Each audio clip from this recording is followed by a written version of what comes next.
देखिए, हम बिहार के करोड़ों युवाओं के हित की लड़ाई लड़ रहे हैं, लेकिन सरकार द्वारा करोड़ों युवाओं की आवाज को बंद करने का प्रयास किया जा रहा है। बीपीएससी में 200 एसडीएम 136 डीएसपी का पोस्ट आया है, उसको बेचने की तैयारी बीपीएससी के द्वारा की जा रही है और शिक्षा माफियाओं के द्वारा। और जब हम उसके खिलाफ बोल रहे हैं तो हमें जेल भेजा जा रहा है। ये तानाशाही है सरकार की। और बीपीएससी जो भ्रष्टाचार में संलिप्त है, दिलीप कुमार को जेल में बंद करके बीपीएससी में घोटाले की तैयारी की जा रही है। साथियों, स्वागत है आप सभी का एजुकेशन की 86 में। और करते हैं एक बार फिर से बिहार की तरफ। कल 6 दिसंबर को बिहार लोक सेवा आयोग की जो 70वीं इंटीग्रेटेड परीक्षा थी, उसको लेकर छात्र जो है प्रोटेस्ट कर रहे थे पटना में। और प्रोटेस्ट जो है 2 जगह हो रहा था। एक प्रोटेस्ट जो है बीपीएससी कार्यालय के लिए था और एक प्रोटेस्ट जो हो रहा था वो गर्दनी बाग में हो रहा था।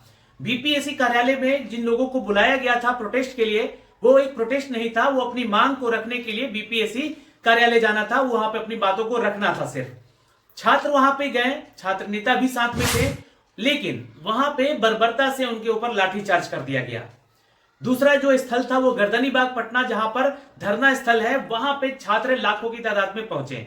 वहां भी प्रोटेस्ट चल रहा था, लेकिन ये प्रोटेस्ट जो था बिहार के कुछ ऐसे शिक्षकों का था वहां पे और उनके छात्रों के साथ था, जो कि ये हम सेम मांग कर रहे थे कि बिहार बीपीएससी परीक्षा में नॉर्मलाइजेशन हटाया जाए, डेट एक्सटेंड किया जाए फॉर्म भरने का, फिर से लिंक ओपन किया जाए। और यही मांग को लेकर बीपीएससी कार्यालय में छात्र और छात्र नेता पहुंचे। लेकिन अब गलती कहां हुई और हीरो कौन बना और जीरो कौन रह गया, और अभी भी छात्र नेता दिलीप कुमार को गिरफ्तार क्यों रखा गया, इन सब के पीछे एक कहानी बनती है कि कहीं ये खेल खेला तो नहीं जा रहा। लेकिन मैं देखिए किसी पे आरोप प्रत्यारोप तो लगाने आया नहीं हूं, ये आप खुद सच्चाई देख सकते हैं।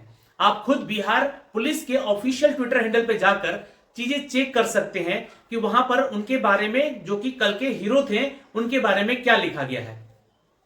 अब दूसरी तरफ हम आते हैं तो दूसरी तरफ यह देखते हैं कि जो बीपीएससी जो प्रोटेस्ट था यहां पर इस चीज को लेकर, बीपीएससी इस परीक्षा को लेकर, उसमें छात्र नेता दिलीप कुमार की गिरफ्तारी हुई और वो उनको कोर्ट ले जाया जा रहा है और उनके ऊपर एफआईआर करके उन पर केस चलाया जाएगा। सब कुछ दरकिनार कर दीजिए, सब कुछ अलग कर दीजिए। वो शिक्षक भी आए इसलिए क्योंकि वो छात्र हित में सोचे। वो शिक्षक भी यहां पर आकर प्रोटेस्ट किए छात्रों के साथ, भले ही वो छात्र उनके एसएससी या रेलवे या फिर बैंकिंग के बच्चे होंगे। वो शिक्षक आए उनको लेकर, वो प्रोटेस्ट हुआ और उनकी मांगे पूरी भी कर ली गई। चूंकि क्या है कि इसके ऊपर बीपीएससी कभी बोला ही नहीं कि हमने नॉर्मलाइजेशन की बातें की है, या नहीं यह बात उठी थी कभी। बात कहां से उठी थी नॉर्मलाइजेशन की? तो बात वहीं से उठी थी जहां पे बीपीएससी के माध्यम से उन शिक्षकों को बुलाकर मीटिंग करवाया गया कि नॉर्मलाइजेशन के ऊपर चर्चाएं हो रही थी। अब बात ये उड़ने लगा सोशल मीडिया पे कि नॉर्मलाइजेशन कराया जाएगा। छात्र गए अपने छात्र नेता के पास, छात्र नेता बोले कि ठीक है, हम आपकी बातों को लेकर जो है बीपीएससी जाएंगे और बीपीएससी कार्यालय में सारी बातें करेंगे। वो हुआ भी, छात्र नेता गए भी, लेकिन उनसे कोई मिला नहीं, ना ही बात किया गया, ना ही कोई अधिकारी उनसे मिल पाए। 6 दिसंबर का डेट रखा गया कि ये प्रोटेस्ट किया जाएगा, यहां पर सबसे पहले अपनी बातों को रखा जाएगा और अगर नहीं माने तो हम लोग फिर धरना स्थल जो कि गर्दनी बाग में है वहां पे जाके करेंगे। लेकिन उससे पहले ही उनके ऊपर लाठीचार्ज हो गया। ये पुलिस यहां पे उनके ऊपर जो है प्रोटेस्ट करने के आरोप में उनके ऊपर लाठीचार्ज कर दी। अब वहां से मामला उठकर जो है आ जाता है गर्दनी बाग। गर्दनी बाग में चल रहा था फिर छात्रों का अलग से प्रोटेस्ट और वो भी सेम मांग कर रहे थे, बट वो एक संवैधानिक जगह पे थे इसलिए उनके ऊपर कोई लाठीचार्ज नहीं हुआ और उन्होंने आदेश लेकर ही अपना वहां पे प्रोटेस्ट करना शुरू किया था। इन सब चीजों को देखते हुए ट्विटर पे एक पोस्ट डाल दिया गया उनके द्वारा कि गिरफ्तारी हो गई है हमारे शिक्षक की। इस चीज को लेकर जो है बिहार पुलिस ने पुष्टि किया कि किसी की कोई गिरफ्तारी नहीं हुई है। यहां पे सिर्फ और सिर्फ छात्र नेता दिलीप कुमार है और कुछ ऐसे शिक्षक भी हैं उनके साथ, या फिर ऐसे कोई छात्र नेता ही हैं जो कि छात्र हैं और उनको भी गिरफ्तार किया गया। तो कुछ लोगों को छोड़ दिया गया, लेकिन अभी भी दिलीप कुमार जो है वो गिरफ्तार है, उनके ऊपर एफआईआर है और वो कोर्ट ले जाया गया जा रहा है उनको आज। और इन सभी चीजों से मैं इस वीडियो के माध्यम से बस इतना रिक्वेस्ट करने आया हूं माननीय मुख्यमंत्री जी से और माननीय राज्यपाल जी से कि उनकी रिहाई की जाए। और उसके पीछे कारण बस इतना ही है कि 13 दिसंबर को एग्जाम है और आपको बता दें कि ये एक ऐसा छात्र नेता है जो कि हर एक एग्जाम के बारे में जब भी धांधली सेटिंग हुई है या पेपर लीक हुआ है उसका उजागर करने में और उसका सपोर्ट करने में ये छात्र नेता हमेशा आगे रहे हैं।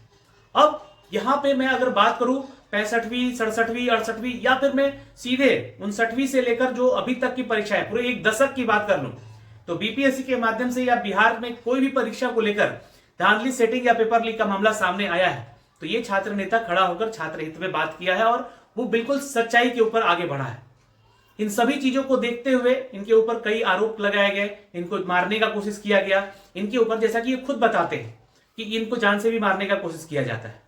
तो कहीं ना कहीं जो है ये जो है अभी भी मुश्किल में है, इनको बाहर निकालिए यहां से इन सभी चीजों से।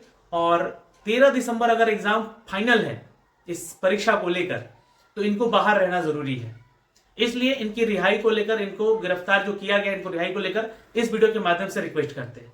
हीरो देखिए कोई भी बना हो वो अपनी जगह पे भी सही है, चाहे वो शिक्षक है या कोई अभ्यर्थी है या कोई छात्र नेता है। हर किसी को हीरो बनने का शौक होता है, वो बने हैं, हीरो बने हैं। लेकिन इन सभी चीजों का ध्यान में रखकर, क्योंकि क्या है कि उनको भी यहाँ पर बिहार पुलिस के ट्विटर हैंडल से एक यहाँ पे नोटिस दे दिया गया है कि ऐसी गतिविधि ना करें। तो फिलहाल इस वीडियो के माध्यम से मैं आपको बस इतना ही कहना चाहूंगा कि जिस छात्र नेता के चलते आप अधिकारी बन रहे हैं, उन अधिकारियों से भी बोलूंगा, जो अधिकारी बन चुके हैं उनसे भी कहूंगा कि कृपया करके उनका सपोर्ट करें, क्योंकि उनके चलते ही आप गरीब छात्र जो है कहीं अधिकारी बन पा रहे हैं। वो धांधली नहीं होने दे रहे, परीक्षा सही से हो जा रहा है, तभी आप जो है अधिकारी बन पा रहे हैं। नहीं तो अगर ऊपर ऊपर ही सीट बिकता रह गया या खेल होता रह गया, पेपर लीक होकर भी और पेपर कैंसिल नहीं हुआ, तो आपकी जगह पे तो कोई और अधिकारी बनेगा ही बनेगा। तो फिलहाल इस वीडियो में इतना ही कहना चाहूंगा और पत्राचार करने को कहूंगा मुख्यमंत्री जी से और राज्यपाल जी से कि आप लोग सभी पत्राचार करें उनको और कहें कि उनकी रिहाई दी जाए। वो छात्र हित में, छात्र आंदोलन में एक छात्र नेता दिलीप कुमार को यहाँ पर केस मुकदमा में ना फंसाएं, जबकि 13 दिसंबर से उनको पहले बाहर निकाला जाए। जय हिंद।